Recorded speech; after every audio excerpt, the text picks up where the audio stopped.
In this guide, I'm going to show you how you can see who hasn't accepted your follow request here on Instagram. Before we do dive in this video, make sure to like the video and subscribe to the channel with all notifications on. It really does help the channel and lets us know that you want more content like this. We'd greatly appreciate it. But here's how you could see who hasn't accepted your follow request here on Instagram.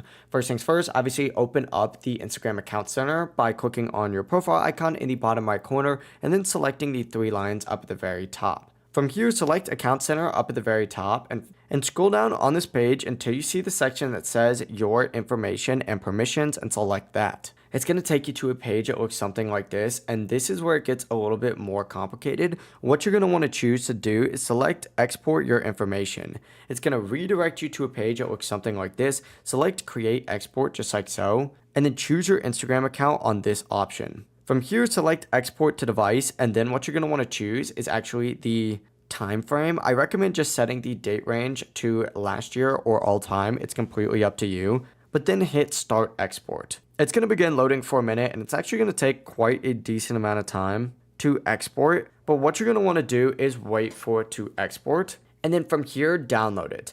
After that, back out of here and go into your Files app because it's actually going to download within there, and go to the Downloads tab specifically. You can do this by hitting back a few times and you're going to see the Downloads tab here. Select that. It's going to take you to a page that looks like this, and you're going to want to find within your downloads that specific file from Instagram. Open it up, and within that folder, go into Connections and go specifically to Followers and Following and tap Pending Follow Request, and you'll see everyone who hasn't accepted your request. But that's it. It really is as simple as that. If you guys do have any questions, don't hesitate to ask us down in the comment section below. And before you guys do leave this video, make sure to like the video and subscribe to the channel with all notifications on. We'd greatly appreciate it. Have a great rest of your day. Peace.